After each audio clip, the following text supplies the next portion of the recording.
All right, everyone. We are back with more of Teddy's historic content list. Not going to waste any time. We're going to jump right into it. This week, we're doing the best body punchers in boxing history. So let's hear it, bud. Your top 10 list. All right, let's start with just a little bit of, not a disclaimer, but not really a disclaimer, but I'm just letting you know that please don't get caught up in what number that these guys are listed at, because I don't argue with you. I will make a concession right now that some of these, you could take these numbers and you could interchange them. You could move one guy who's number 3 and you think he should be number 6, or a guy who's number 6 and you think he should be number 3. I don't care. That's up to you guys to do. And I don't argue with you. But what I do stay and what I do stand by is that I think this is the right list. This 10 is a good list. I think a great list. It's my list. And it's supposed to invoke conversation because it's just my opinion. But I like it. I love it. And here it is. Okay? Greatest body punches. So important. The old timers would say, chop it from the bottom of the tree and it will fall. Kill the body and the head will fall. That's what the old time, and I'm not just talking about Mickey in Rocky, but that's what a lot of the old time trainers would say. Body punching, wow. All right, let's get right to it. Number 10. Speaking about Mickey, how do you like the way I segue into that one? Nice. The great Mickey Ward. Great effective left hook to the liver. That was his signature punch. It won him many fights. And how he set them up was really the trick. I talk about the delivery system. It's not enough to have power. You have to have a delivery system. And you have to get it to the target. And the right target. Mickey Ward was a genius with that. He had a PhD in getting that left hook to the liver. He would touch you up top real quick. Touch you up top on your glove. Make you move your hand up a little bit. Your elbow, your arm went up to block the headshot. And then bang, real quick. A snappy left hook to the liver while there was a little opening left by you raising your arm. Wow. He was something. He's number 10. He belongs on this list. Okay, number 9. Well, okay, let's get right to it. When your name is the Body Snatcher, I guess you got to be on this list. Mike McCallum. He won world titles in 3 weight classes, and obviously his body punching was a big part of that. Otherwise, he doesn't get that nickname. He wasn't called the Body Snatcher because he was kidnapping people. You know what I'm saying? All right? He was cracking people downstairs. Number 8.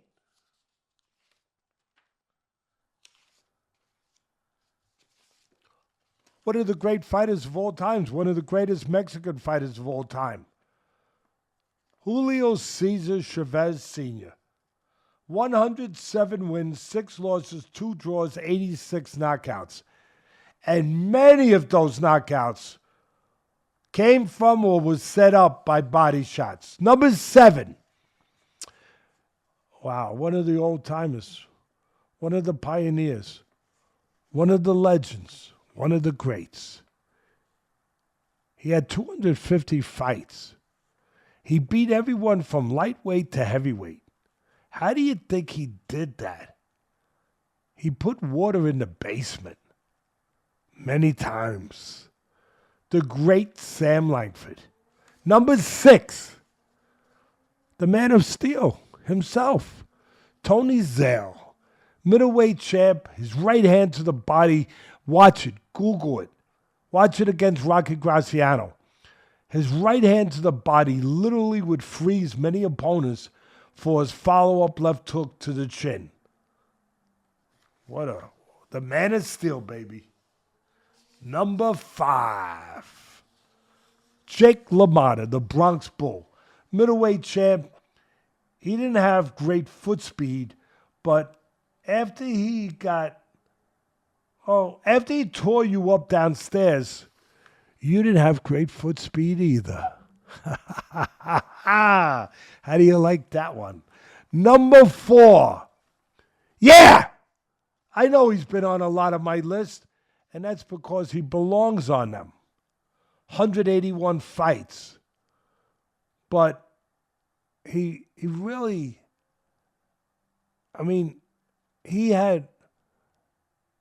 he won full titles at featherweight,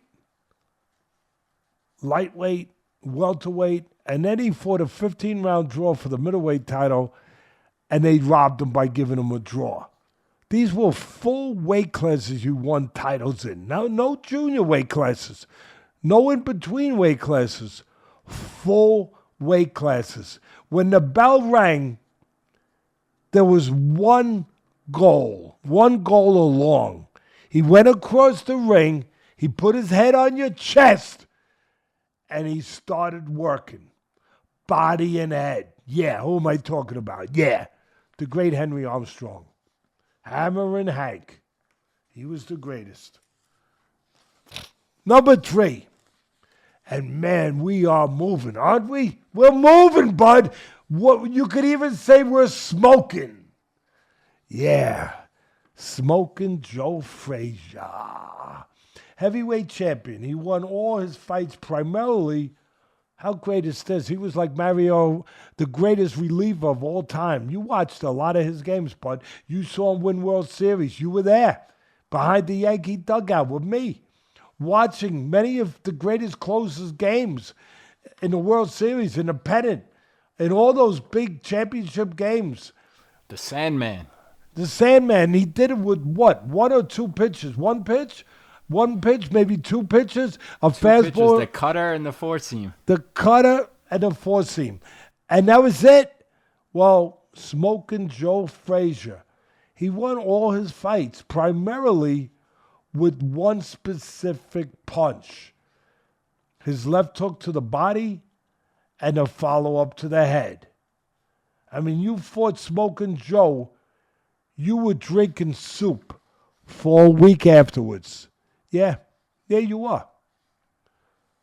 Number 2, Mickey Walker, middleweight champ, the toy bulldog. He had 164 fights and had another 45 no-decision fights not on the record. I mean, he fought and beat many, many fighters much bigger than him. And he did it by melting them down with body punches.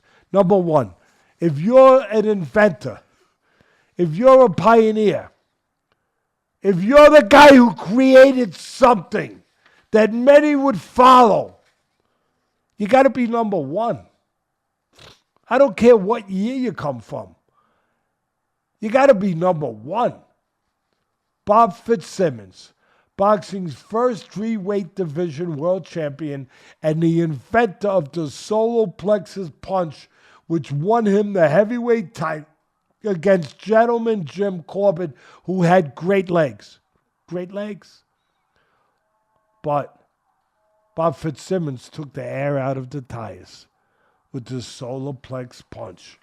Now, real quick, and that was quick, but man, that hit in the breadbasket. Every one of those, to me, hit right in the breadbasket. Real quick, honorable mention. Before you can start cursing me out for leaving your guy out, I think your guy will probably be on this honorable mention, maybe. Ricky Hatton. A huge part of his training was to throw most of his punches in the gym downstairs. His trainer wore a custom-made body armor for him to practice on. Ricky was all about pressure and body attack until he broke you down. Number 12, Rocky Marciano, The Rock. He hit you anywhere he could. And when he did, he hurt you. He hurt you. Number 13, I didn't forget the Hands of Stone.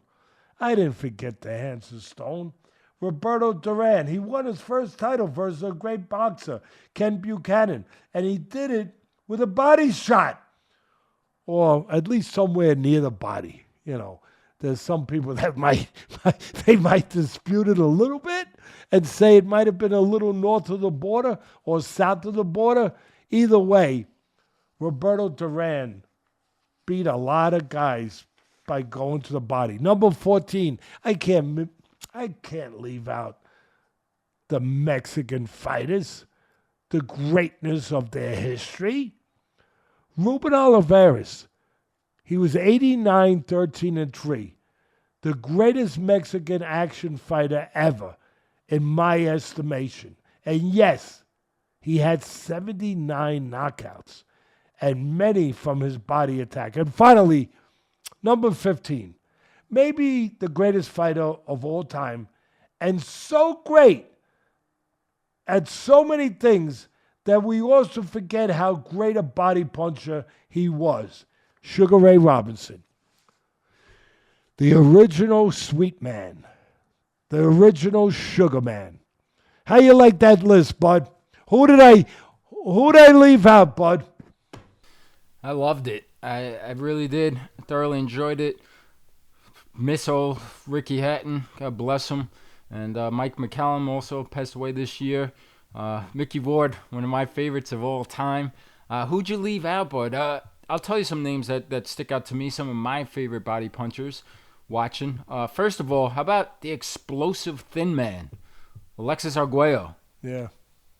I got him up. He should be a consideration, right? And one of my favorites to watch, one of my favorite fighters growing up watching, and I thought did an unbelievable job going to the body, especially with that left hook, was Miguel Cotto.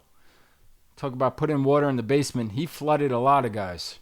Yeah, and talk about great fans and great history, too. I was talking about Olivares from Mexico, but Cotto from Puerto Rico, that small little island. How many world champions did they have? Wow.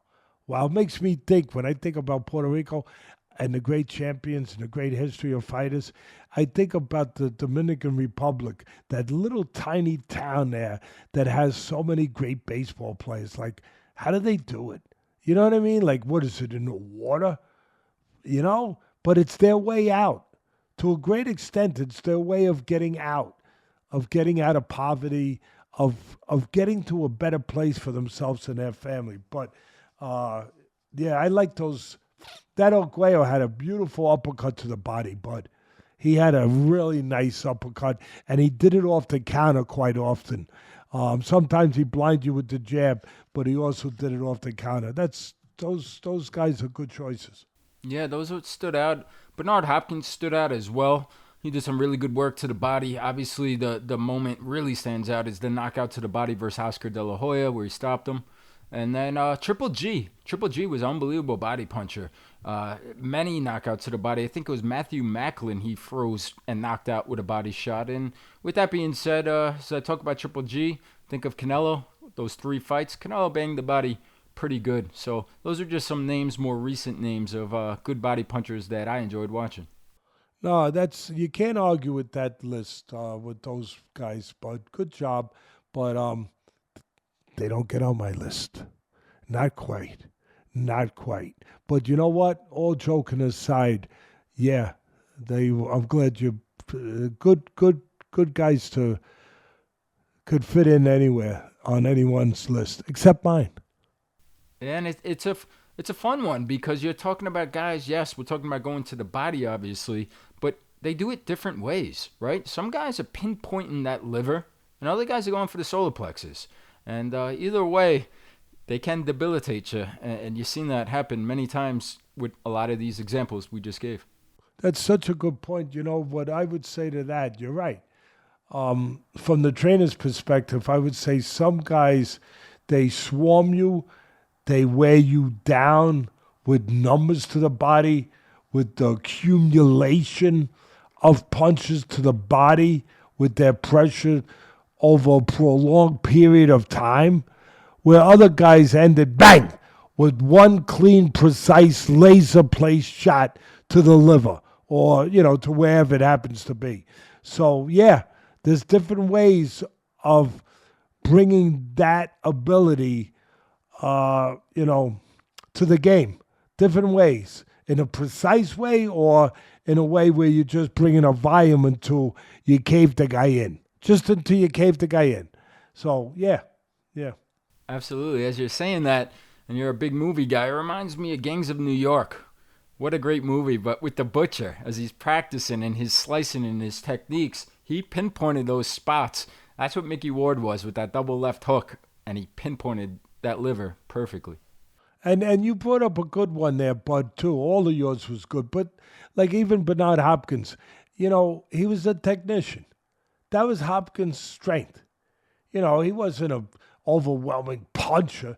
He was a technician. He was a solid technical fighter that could place punches well, could work off defense, could work off counters, could create his offense off his jab. But he was a technically sound fighter.